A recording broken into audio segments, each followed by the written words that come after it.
that matters, and welcome back to the show that gives you information that you need to help you run through the week. Now you know that Yoweri Kaguta Museveni is trying his best to hold with glue or whatever is available the East African Federation. You also know that the East African Federation means a lot to the African economy. Now the other thing, you know that the security of this nation is not so much at stake aside from a little things that are disturbing according to Yoweri Kaguta Museveni, and you also know that we have people who are being vaccinated in our country, and Yoweri Kaguta Museveni and his wife have not been vaccinated, and he said he's still leaving space for people like doctors, teachers, and the police who are front-line workers to first receive the vaccine before he does. Now you know that. Thank you for watching STV. Thank you for watching the first show.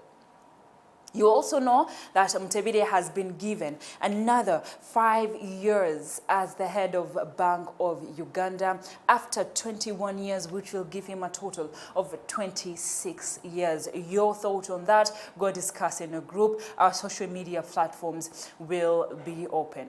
The other conversation that you now know is that Rebecca Kadaga is looking at the speakership position.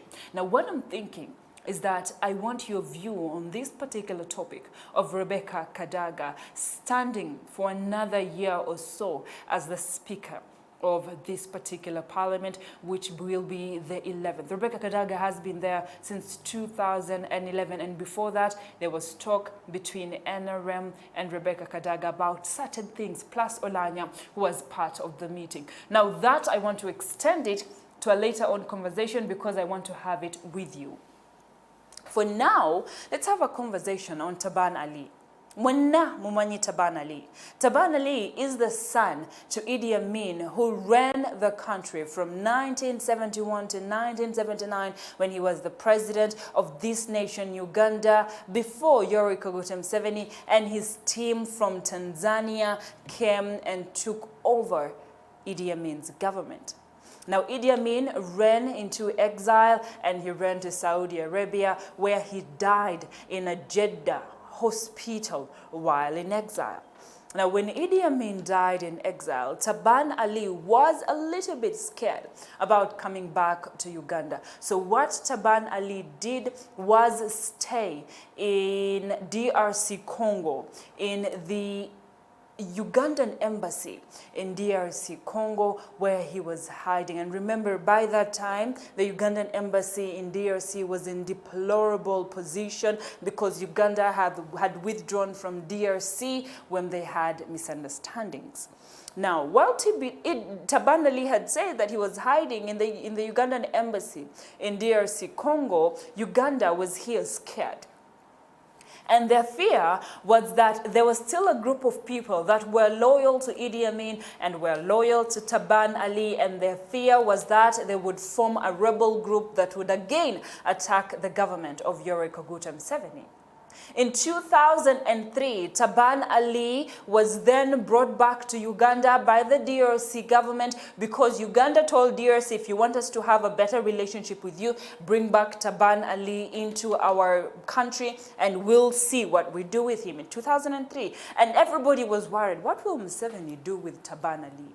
Now, the moment that DRC brought back Taban Ali, the relationship between DRC and Uganda became better, and Uganda took back its embassy to DRC, and for a very long time after a while, the Ugandan embassy was situated there, and the Ugandan ambassador was elected to go to DRC Congo. Now, that's a little bit of a history lesson. Now, coming back to why we're discussing the history of Taban Ali and Idi Amin Dada, is Taban Ali, as we're speaking, is being investigated over allegations of fraud.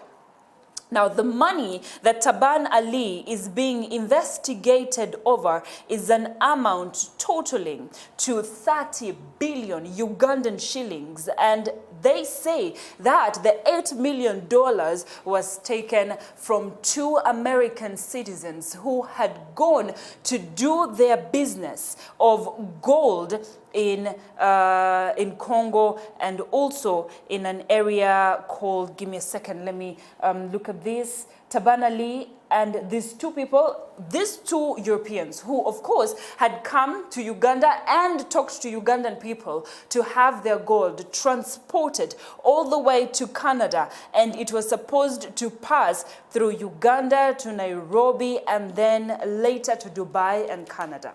Now, this gold that was worth $5 million was supposed to pass through Uganda, and it did. The gold that we're looking for did pass through Uganda, it went through Nairobi, it went through Dubai, and it went to Canada.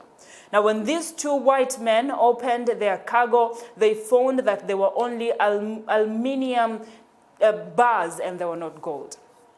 Now, apparently, Taban Ali called them and told them, my name is Taban Ali, and the people that you sent to take your gold to you in Canada are scrupulous people, and that's why your gold did not reach. What you're going to do is come to Uganda, talk to me, and then we shall have this issue sorted. Now, these two people came all the way to Uganda, and Taban Ali welcomed them to his home, where Katwesije, another police officer, took them to the home of Taban Ali. Apparently, when they were at Taban Ali's home, they asked them for $3.8 million, and that money was given to Taban Ali. However, when Taban Ali gave them their gold and they were going to the airport to now finally leave with their gold, they were ambushed by police officers, among them Katwesije, who again took the gold away from them. So as we are speaking, Taban Ali is in Chiburi, and he's answering cases against this fraud that was alleged against him and 13 other people who are very guilty for this crime. Now, we know that he is the deputy ISO in our country, and he was given that post by Yoweri Kaguta Museveni in October last year, that is 2020. It came as a surprise to a lot of people who are wondering why exactly Yoweri Kaguta Museveni would be doing that, and he is deputizing Lieutenant Colonel Charles Oluka. Now, that is the other story that got my attention, and I'm thinking, how true is this conversation? And if it is true that Taban Ali is part of this fraud that cost those US citizens a lot of money, what will happen to him? Will he be arrested? Or those are questions that we're asking. The investigations are going on, and we'll be bringing that particular story to you on your doorstep, on your TV, in your homes, in your living room, in your bedroom, on your phones, on your tabs, right here on STV. Select Ayendauro and Select News will be the ones that will be updating you. And after they do that, I'll be coming in, of course, on the first show and telling you now Taban Ali has been arrested. He has been let go because the frauds, there was no enough evidence, because that is what happens. There's no enough evidence to put him behind bars, or whatever it is that will happen. We'll be bringing you that information. Just stay with us and you will have that information with you. Now, let's relax a little bit. Let's take our time, breathe in, go take a breather, go take a tea break, because that's the same thing I'm going to do. And then we'll be back to discuss Rebecca Kadaga and the Parliament in the few minutes that is coming up. However, for now, let's see what is happening in global exploration. What did Carol bring for us last Friday, Saturday, Sunday in the global exploration? To Komeo, to discussing Rebecca Kadaga's position. Do you think that she's still going to stay as the Speaker of Parliament? Do you think that she should still stay as the Speaker of Parliament? Or do you think that things need to change, just like the Lango members of Parliament think that Olanya should be taking over this particular 11th house? Stay with us.